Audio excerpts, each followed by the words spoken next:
The Alabama Centennial half dollar, or Alabama half dollar, was a commemorative 50-cent coin struck by the United States Bureau of the Mint in 1921 as a belated acknowledgement of the 100th anniversary of Alabama's admission to the Union in 1819. The coin was created by Laura Gardin Fraser, who became the first woman designer of a coin. Alabama Congressman Lilius Bratton Rainey introduced legislation for a commemorative coin at the request of the state's Centennial Commission. The bill originally provided for commemorative quarters but was amended to provide for halves. Instead, the bill moved quickly through the legislative process and became the Act of May 10, 1920 with the signature of President Woodrow Wilson. The half dollars were not issued until October 1921, apparently because the initial decision to depict President Wilson, a Democrat, on the coin might be reversed depending on the results of the 1920 presidential election. After Republican Warren G. Harding won the presidency, the sponsors of the issue chose to depict William Bibb, the state of Alabama's first governor, and Thomas Kilby, its governor at the time of the centennial, thus making Governor Kilby the first living person to appear on a U.S. coin. To boost sales, a symbol, 2x2, recognizing Alabama as the 22nd state, was included in the design for a minority of the coins. These are generally more expensive today. Inception: Alabama was admitted to the Union in 1819, and celebrated its centennial in 1919. The Alabama Centennial Commission sponsored local celebrations in the state in 1919 and 1920, but was beginning to wind down its operations before it began the push for a centennial coin. Numismatists Anthony Swiatek and Walter Breen later speculated that the members heard of other states which had received or which sought a commemorative coin, and, out of local pride, wanted the same for Alabama. The coin would also help with fundraising, and the proceeds were to be used for historical and monumental purposes. Commission members persuaded local Congressman Lilius Bratton Rainey to push for passage of a bill authorizing a coin. In 1920, commemorative coins were not sold by the government. Congress, in authorizing legislation, usually designated an organization which had the exclusive right to purchase them at face value, and vend them to the public at a premium, although not mentioned in the legislation. In the case of the Alabama Centennial half dollar, the Centennial Commission was the authorized group. Legislation: Rainey introduced legislation for an Alabama Centennial half dollar in the House of Representatives on February 28, 1920, with the bill designated as H.R. 12,824. It was referred to the Committee on Coinage, Weights and Measures, of which Indiana Congressman Albert Festal was the chairman. That committee held hearings on the bill on March 26, 1920, as well as on the coinage proposal that would become the Pilgrim to Centenary half dollar, with the Alabama coin the first order of business. Congressman Rainey, in his bill, had asked for 100,000 quarter dollars, and while addressing the committee, stated that the sole criticism of his coinage proposal in the Alabama press was one article suggesting he should have asked for double the amount. The choice of denomination came as a surprise to committee member William A. Ashbrook of Ohio, a coin collector, who asked why Rainey was not asking for half dollars, as other states had. Rainey was amenable to that, and also accepted Ashbrook's discouragement when the Alabamian wanted to double the authorized number of coins. The committee voted to recommend Rainey's bill, with an amendment to provide for half dollars instead of quarters, and then proceeded to consider the Pilgrim proposal. Vestal had 2 days previously written to Treasury Secretary David F. Houston about the Pilgrim coin, and Houston responded that while his department had not opposed the Maine Centennial, previously approved by the committee, or Alabama coinage bills, the Treasury had concerns that issuing large numbers of different designs would aid fraudsters. Westall issued a report on behalf of his committee on March 27, 1920, indicating his committee's support for the Alabama bill once amended, and attaching the note from Secretary Houston. The three coinage bills, Maine Centennial, Alabama Centennial, and Pilgrim to Centenary, were considered in that order by the House of Representatives on April 21, 1920. As the main piece was considered, Ohio's Warren Gard asked questions about the bill's provisions, though he did not object to its passage. When the Alabama bill came to the floor, Westall yielded time for a statement in favor from Rainey, which began with a brief explanation of the bill followed by a much longer plea into the glorious history of his home state, and his conclusion drew applause. Gard then questioned Westall, and learned that another coin, the Pilgrim one, was next on the House's agenda.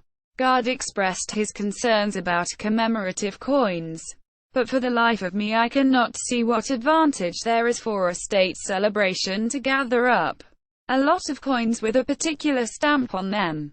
It seems to me rather to cheapen the national coin, because it looks like an old-fashioned medal at a county fair rather than the $half of the daddies, to use the old expression. I think that these propositions are open to serious objection, which, of course, should be voiced to the Secretary of the Treasury. Westall agreed to pass on Gard's concerns to Secretary Houston, and the Alabama bill passed without dissent, to be followed by the Pilgrim one, again after questioning from Gard. The following day, April 22, 1920, the House notified the Senate of its passage of the Alabama bill. It was referred to the Senate Committee on Banking and Currency. On April 28, Connecticut's George P. McLean reported it back with a recommendation it pass. On May 3, McLean asked that the three coin bills, Maine, Alabama and Pilgrim, be considered by the Senate immediately, rather than waiting their turns. But Utah Senator Reed Smoot objected. Smoot's attempt to bring up an anti-dumping trade bill had just been objected to by Charles S. Thomas of Colorado. Smoot, however, stated if the bills had not been reached by about 2:00 p.m., there would probably not be any objection. When McLean tried again to advance the coin bills, Kansas's Charles Curtis asked if there was any urgency. McLean replied that as the three coin bills were to mark ongoing anniversaries, there was a need to have them authorized and get the production process started. All three bills passed the Senate without opposition, and the Alabama bill was enacted with the signature of President Woodrow Wilson on May 10, 1920. Preparation. Alabama Governor Thomas Kilby had a three-member commission headed by Marie Bankhead Owen decide what design the state should recommend for the coins, and it solicited proposals from the public, but rejected all submissions. On June 1, 1920, Owen proposed to Kilby that one side have a depiction of the Alabama Capitol building and the other jug 8 heads of James Monroe, president at the time of Alabama's admission in 1819, and Woodrow Wilson, president in 1919. Kilby sent the proposal, which included rough sketches, to the director of the Mint, Raymond T. Baker, who forwarded it to the Commission of Fine Arts for its opinion. Its sculptor member, James Earl Fraser, designer of the Buffalo nickel, disliked the Capitol as a subject, feeling that buildings never translated well to coins. When this went back through channels to Owen, her committee reconsidered the building, and on June 24 she wrote to Baker substituting a design based on the seal of Alabama, focused upon the eagle that was then a part of it, and if that was not acceptable, Owens suggested the design of the half-dollar current in 1819. There the matter rested for an entire year. Swiatek and Breen described the Alabama half-dollar as caught up in the presidential election of 1920, as a Republican administration might not be willing to put the Democrat Wilson on a coin, or might insist on the new incumbent appearing, something likely to dampen sales in Alabama, part of the Democratic Solid South. The Republican, Ohio Senator Warren G. Harding, won the election and was inaugurated in March 1921. On June 29, 1921, Owen wrote to Baker, suggesting a new pair of honorees for the coin. Kilby, the state's chief executive at the time of the 1919 Centennial, and the state of Alabama's first governor, William Bibb. Cartoonist Frank Spangler of the Montgomery Advertiser prepared sketches of the new design. At James Fraser's suggestion, the plaster models were created by his wife, Laura Gardin Fraser, who was a noted sculptor in her own right. She shipped her completed work to the Commission of Fine Arts on September 22, 1921, and gained members' approval. The models were then sent to the Philadelphia Mint for use in making coinage dies. Laura Fraser thus became the first woman to design a coin, not only of the U.S., but of any country. Design. The obverse of the coin features jagate busts of Bibb, Alabama's first governor as a state, and the incumbent in 1919, Kilby. In so appearing, Kilby became the first living person depicted on a U.S. coin. Anthony Swiatek, in his volume on commemoratives, averred that the issuance was not controversial at the time, as the Act of May 16, 1866, that forbids the depiction of living people on currency was deemed to refer to paper money only. But Q. David Bowers wrote that the portrayal caused contemporary comment for the position of the federal government, accepting some paper money issues of the 19th century, was that living people should not appear on U.S. money. A total of 22 stars flank the busts, symbolic of Alabama being the 22nd state. A message reinforced on those pieces bearing the inscription 2x2 in the obverse field. The X in that inscription alludes to the St. Andrew's cross on the flag of Alabama. The date, the names of the governors, and various other wordings appear towards the rim of the obverse. The reverse features an eagle, possessing arrows and a shield, but no olive branch to symbolically counter the instruments of war.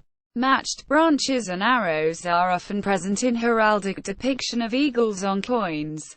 The eagle's beak holds an end of a ribbon on which is inscribed the Alabama state motto, "Here we rest," about which Swiatek and Breen, in their 1988 book jibed.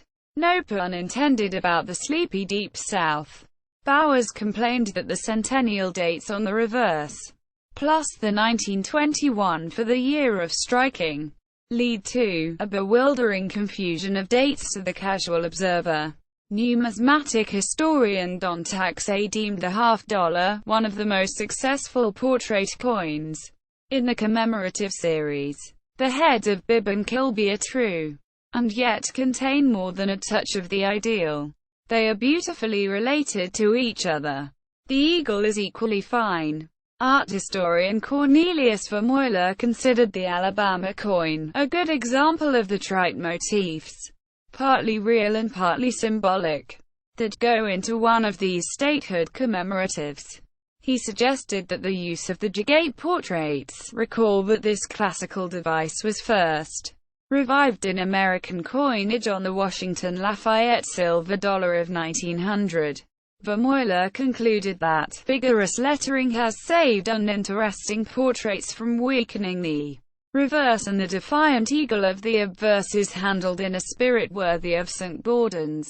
Quote, production, distribution, and collecting. James Fraser had suggested to Fine Arts Commission Chairman Moore that the Alabama Committee be told that the Missouri Centennial half-dollar issuers were having 2-4 placed on some of their coins, symbolizing Missouri being the 24th state and creating a second variety for collectors to obtain.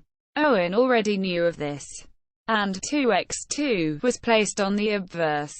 A total of 6,006 half-dollars was struck in October 1921, with 6 of them placed aside at Philadelphia for inspection and testing at the 1922 meeting of the Annual Assay Commission. Alabama half-dollars were first placed on sale on October 26, 1921, the day of President Harding's visit to Birmingham, Alabama, where he as a Mason laid the cornerstone for the city's new Masonic temple, and as president addressed a segregated crowd, urging improvement of race relations. Coins were sold from specially built booths constructed just off the city's sidewalks. It is uncertain whether these coins bore the 2x2 or not. Official records show that all the coins struck in October were of the 2x2 variety, and this was long accepted by numismatic historians.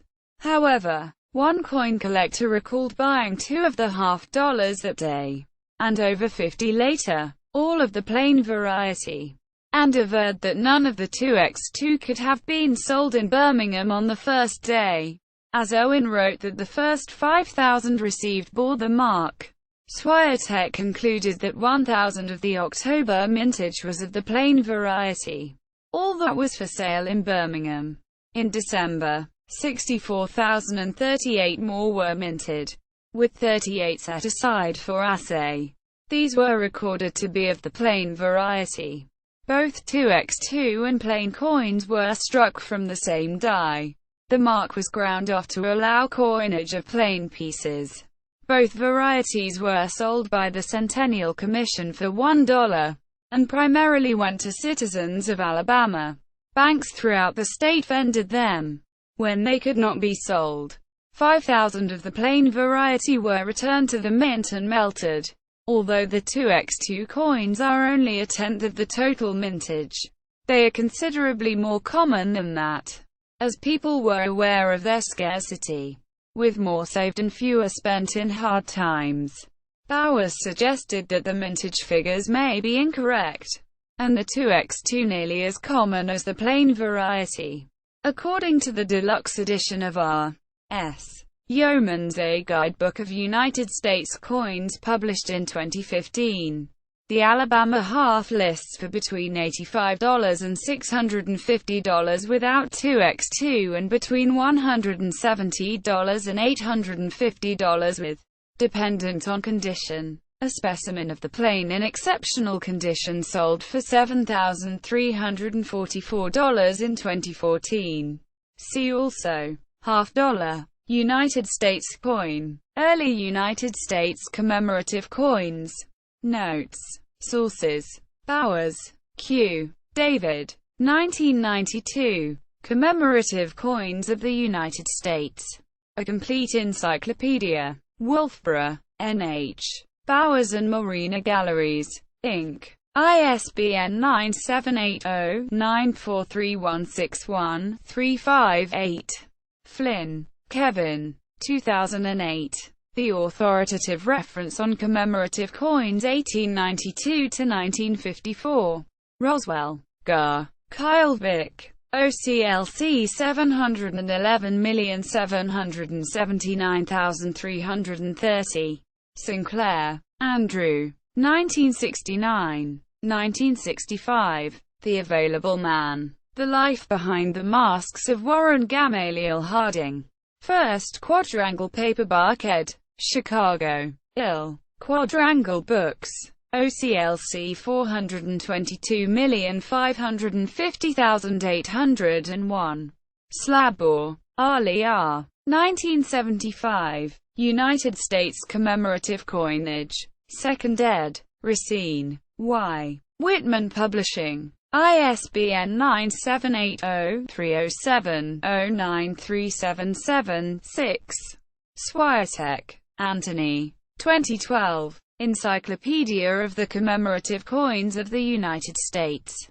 Chicago. KWS publishes. ISBN 978-0-98177367-4. Swiatek, Anthony. Breen. Walter. 1981. The Encyclopedia of United States Silver and Gold Commemorative Coins. 1892–1954.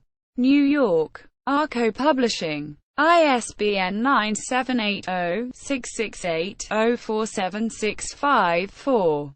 Taxay, Don. 1967. An Illustrated History of U.S. Commemorative Coinage. New York. Arco Publishing. ISBN 978-0-668-01536-3.